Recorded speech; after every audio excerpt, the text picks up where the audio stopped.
જય સ્વામિનારાયણ। અતિ દુર્લભ એવો માણસનો જન્મ એ મળ્યા પછી પણ ઘણીવાર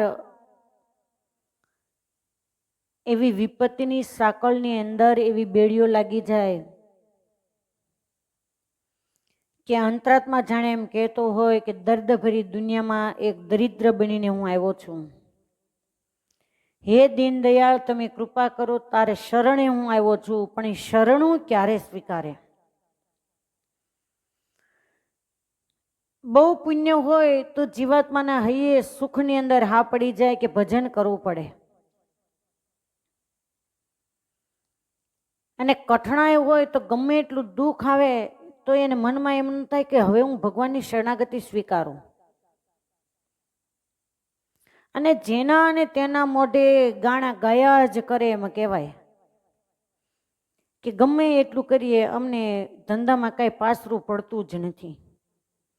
એના ઘરમાં સાંજ સવારે જુઓ તો દીવાબત્તી ન થતી હોય, 3 ટાઈમ પરમાત્માને જે ભોજન પદાર્થ ઘરમાં રસોઈ બનાવવામાં આવી હોય એ જમાડવામાં ન આવતું હોય, અને જોઈએ છીએ સુખ।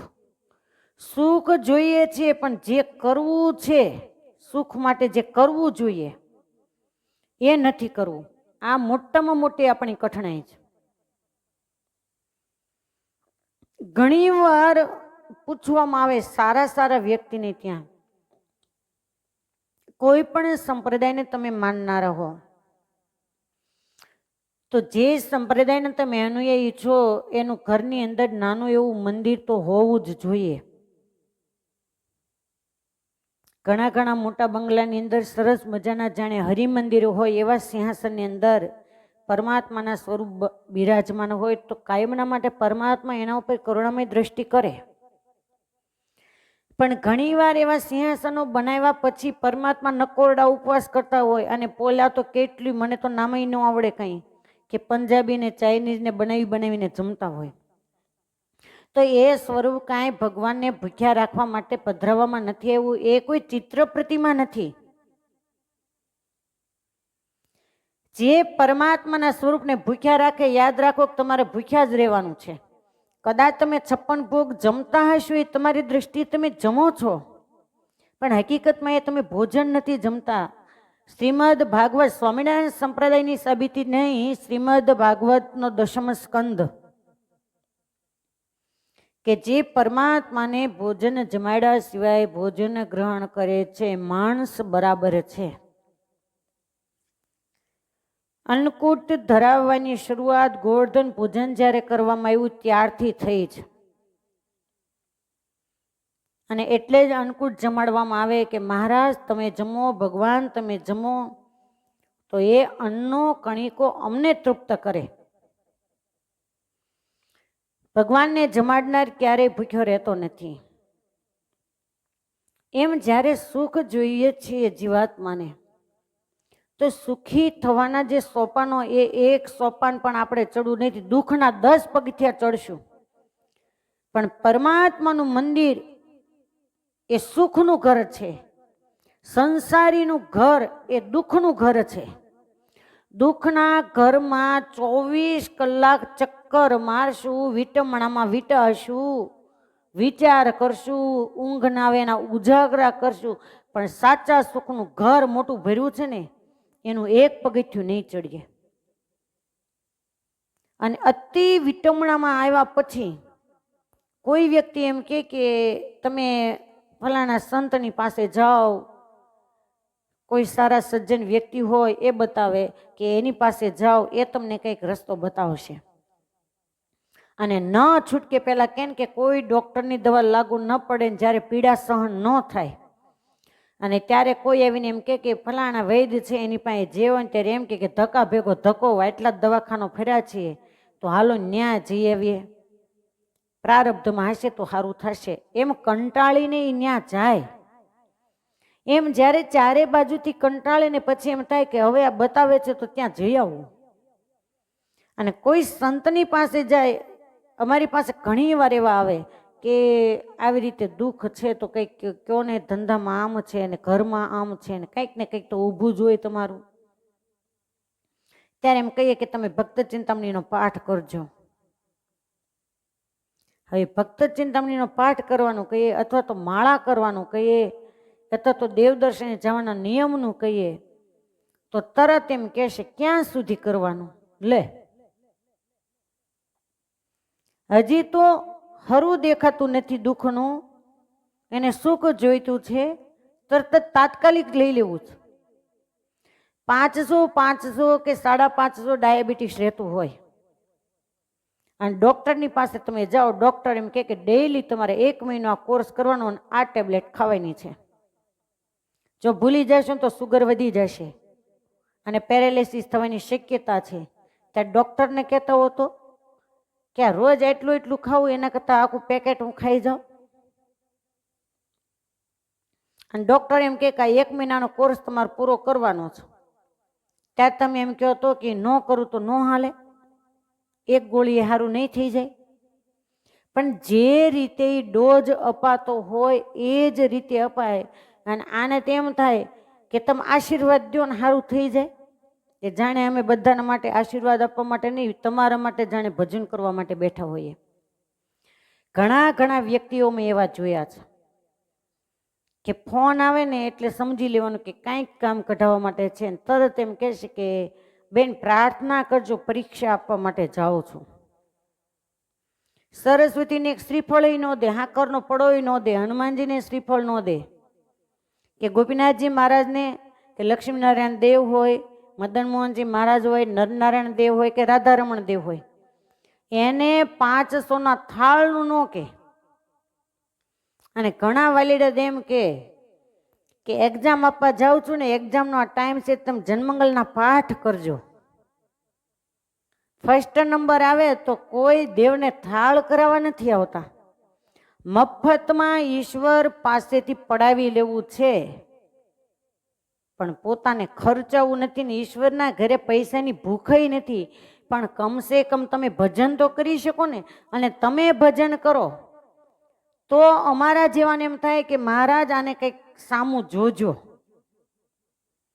ભજનનું નામે લે નહીં અને એક્ઝામ આવે ને ત્યારે પાપા પગલી મંદિર તરફ આવે, ક્યારે ફોન આવે કે આશીર્વાદ આપજો, પેપર સારું જાય. એટલે અમારે મહારાજને કહેવાનું કે તમે હાથ ઉપર બેન કલમ લખાવો અને પહેલો નંબર આપો. કદાચ અમે કહીએ તો એ ઉપરવાળો કહેતો જ હોય કે તારે ચર્મ ચક્ષુ છે, મારે તો દિવ્ય ચક્ષુ છે, એની ઘટની હું જાણું છું કે આ લોકના માણસને તો વેચીને ડાળિયા ખાઈ જાય, પણ આ તો પૃથ્વી પર હું આવું ને તો મને વેચી નાખે. એવી આ લોકની અંદર જીવન વ્યતીત કરતી વ્યક્તિ એને જો ભક્ત ચિંતામણી બતાવવામાં આવે, એનો પાઠ બતાવવામાં આવે કે કોઈ પણ શાસ્ત્રનું અધ્યયન કરવાનું કહેવામાં આવે, પૂજાપાઠ કરવામાં આવે તો એને એ કરવું નથી, સુખ જોઈતું.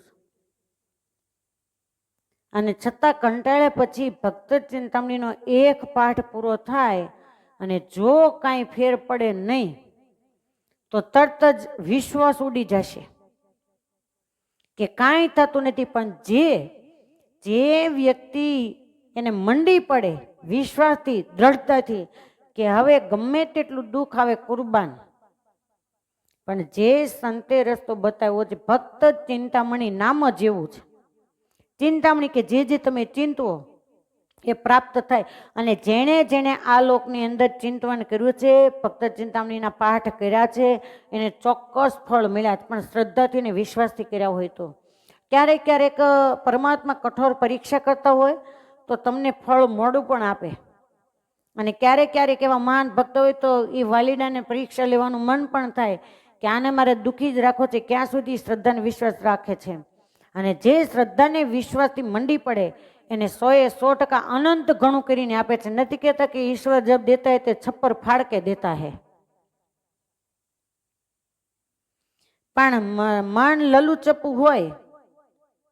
યાદ રાખો કે કોઈ પણ વૃક્ષ હોય, સરસ મજાનું કુપ્પળ પાન ખીલ્યું હોય, એની કળી એ પાન થયું, નવ પલ્લવિત પાન થયું. થોડા દિવસ પછી એ પાન પીળું પડી અને એક દિવસ ખરી જશે, પણ બીજું તો ફૂટશે જ.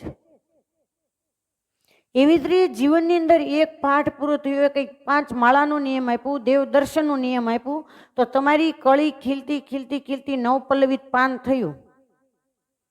એ પાન માનો કે ફળ મળ્યું નહીં, તમે હજી એ ચાલુ જ રાખ્યું છે નિયમ, એ ખરી ગયું તો બીજી કુપળ તો સુખની ફૂટશે ફૂટશે ને ફૂટશે જ.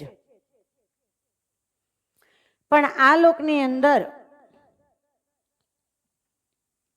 સુખ જે જોઈએ છે એના માટે જે કરવાનું છે એ કોઈને ગમતું નથી. ઘણી વાર કોઈ કેમ કે અમે દુઃખી બહુ છીએ, બહુ દુઃખ આવે છે, શું કરું? તો તમે જે કરો છો એ મૂકી દો અને જે કરવાનું છે એ શરૂ કરો. તો કરવાનું છે એ શરૂ કરો એનો મતલબ કે નવું કારખાનું કરો એ નહીં, પણ થોડું તમે જીવનું કરો. રાત્રિ દિવસ જો તમે ધન સંપત્તિની પાછળ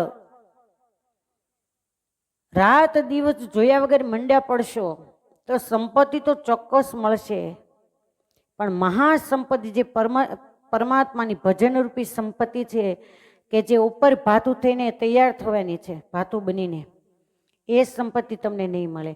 આ લોકની સંપત્તિ મેળવવાની જેટલી કોશિશ કરો છો, આ લોકની અંદર સુખી થવાની જેટલી કોશિશ કરો છો, એનાથી ડબલ કોશિશ તમે ઉપર જઈને સુખી થવાની કરશો તો જ પરમાત્માનું ધામ મળશે. બાકી 184ના પરિભ્રમણ કર્યા વિના છૂટકો જ નથી. આવાગમન એ ચાલુ જ રહેવાનું છે. માટે મહેરબાની કરી અને મહારાજે જ્યારે આવો ઉજ્જવળ સંપ્રદાય આપણને આપ્યો છે,